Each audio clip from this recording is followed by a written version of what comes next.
Hello guys, welcome back. और आज की वीडियो में हम डिस्कस करने वाले हैं जावा स्क्रिप्ट के इंपॉर्टेंट टॉपिक्स के बारे में। So stay tuned till the last minute of this video. तो चलिए फटाफट से देख लेते हैं। तो जावा स्क्रिप्ट में अगर हम इंपॉर्टेंट की बात करें तो यहाँ आपके पास में जावा स्क्रिप्ट की जो स्क्रिप्ट राइटिंग बेसिक्स है वो आपको आना चाहिए। देन बेसिक बिल्डिंग ब्लॉक्स जो है जावा के वो, उसके बाद में आपको मतलब फीचर्स क्या है, क्यों यूज करते हैं, ये चीज तो पता होनी चाहिए। देन आपको आना चाहिए जावास्क्रिप्ट के इंजन्स, वेरिएबल्स और ऑपरेटर्स जो इसमें है। ठीक है। देन है आपके पास में टाइप कन्वर्जन और कोर्शन। डायरेक्ट क्वेश्चन में आपसे स्टैटिक वर्सेस डायनामिक भी पूछा जा सकता है। ठीक है। उसके बाद में है आपके पास में ये कंडीशनल, इफ एल्स जो है वो, स्विच केस आपको आना चाहिए। जावास्क्रिप्ट में अरे जो है, ये मत बोलना कि मैम आपने तो पूरी यूनिट ही बोल दी है।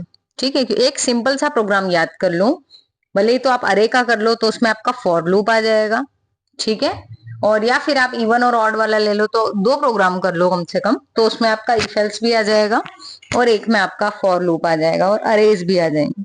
तो थोड़ी स्मार्ट स्टडी करोगे तो आप प्रोग्राम भी जब लिख के आओगे तो भले ही इन दोनों से रिलेटेड कुछ भी, मान लो कंडीशनल पूछा तो भी प्रोग्राम चलेगा, और अगर आपसे लूप का पूछा तो भी आपका अरे वाला प्रोग्राम चलेगा। ठीक है। तो इसलिए दो आप अच्छे से याद कर लो इस पहली यूनिट के लिए।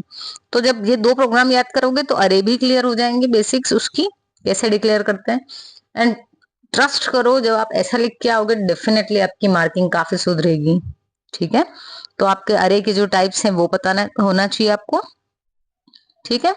ये म्यूटेटिंग अरे क्या होता है ये। ठीक। उसके बाद हम अगर आ जाएं लूप्स में, तो लूप मैंने आपसे कहा कि अगर अरे का प्रोग्राम याद कर लिया तो आपको लूप याद हो जाएगा। ठीक है। फॉर लूप आप कर लोगे। उसके बाद में आपको व्हाइल और डू व्हाइल लूप भी आना चाहिए। देन हम बात कर लेते हैं फंक्शंस की। बेसिक एक फंक्शन बनाना आपको डेफिनेटली आना चाहिए, बेसिक सा फंक्शन। ठीक है। भले ही 2 नंबर ऐड करवाने का बनवा रहे हो तुम। उसके बाद में हम आ जाते हैं यहाँ पर स्कोप पे। तो स्कोप इंपॉर्टेंट है। जावास्क्रिप्ट में जो है आपसे स्कोप पूछा जा सकता है। देन यदि हम बात करें तो आपके पास में डोम का जो इंट्रो है, डोम के एलिमेंट्स स्पेशली आपको आना चाहिए। ठीक है। और कम से कम 5 मेथड्स उसकी। उसके बाद हम आ जाते हैं थर्ड यूनिट पर। थर्ड यूनिट में आपके पास में आ जाता है वेब पेजेस बनाना। ठीक है। तो जावास्क्रिप्ट के जो फॉर्म होते हैं, फॉर्म में जो बेसिक एलिमेंट्स होते हैं वो आपको पता होना चाहिए। और एक अगर छोटा सा प्रोग्राम बनाना इसमें भी आ गया आपको, तो उसके अलावा थ्योरी में आपको आना चाहिए ये फील्ड लेवल वैलिडेशन क्या होता है। ठीक है। ऑटोमेटेड फॉर्मेटिंग क्या होती है, थ्योरी सिर्फ इनकी। ठीक। देन ऑटोमेटिक कैलकुलेशन और एक्सपायरेशन डेट की कैलकुलेशन, ये और इनसे रिलेटेड जो मेथड है जो ये कैलकुलेट करने के लिए लगती है, वो मेथड का सिंटेक्स। सिर्फ इतना अगर आपको आ गया तो बहुत अच्छा स्कोर हो जाएगा। देन हम आ जाते हैं आपकी फोर्थ यूनिट पर, जिसमें आपके पास में है पीएचपी।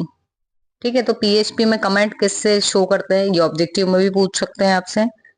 उसके बाद पीएचपी के जो बेसिक डेटा टाइप्स है वो बता दो। ठीक। अगेन वो जो लूप्स आपने पढ़ रखे हैं वो यहाँ पर भी आपसे पूछे हैं, तो इफ एल्स इफ और लूप। देन आपके पास में ये जो सुपर ग्लोबल्स दिख रहा है ये आपको पता होना चाहिए। ठीक है। और पीएचपी के फॉर्म्स की बेसिक्स। अब हम आ जाते हैं माई एसक्यूएल पे। माई एसक्यूएल जो है आपका डेटाबेस आ गया। तो डेटाबेस में आपको ये जो इंसर्ट अपडेट वाली जो क्वेरीज हैं ये आनी चाहिए। टाइप्स ऑफ ज्वाइंस आपसे पूछा जा सकता है। ठीक है। देन ये जो आपसे बेसिक सी कीज हैं ये पूछी जा सकती है। तो की तो आई थिंक यदि आप डीबीएमएस पढ़ रहे हो तो की आपको आती है। ठीक है।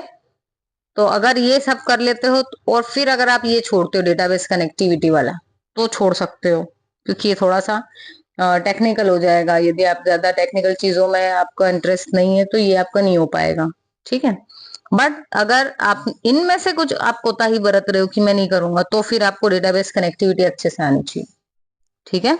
तो आपको इन सब के फुल फॉर्म, जॉइंट्स, ठीक है, और ये जो की हैं इनके मीनिंग्स, मतलब इनकी थ्योरी आनी चाहिए, ठीक है। सो अगर इतना भी आपने कर लिया तो आई होप कि आपके एक रिस्पेक्टेबल स्कोर को आप अचीव करोगे। एंड यदि आपने चैनल सब्सक्राइब नहीं किया है तो चैनल को जल्दी से सब्सक्राइब कर लो, दोस्तों के साथ भी शेयर करो और keep commenting, keep supporting guys. Thank you so much. मिलते हैं अपने नेक्स्ट वीडियो में।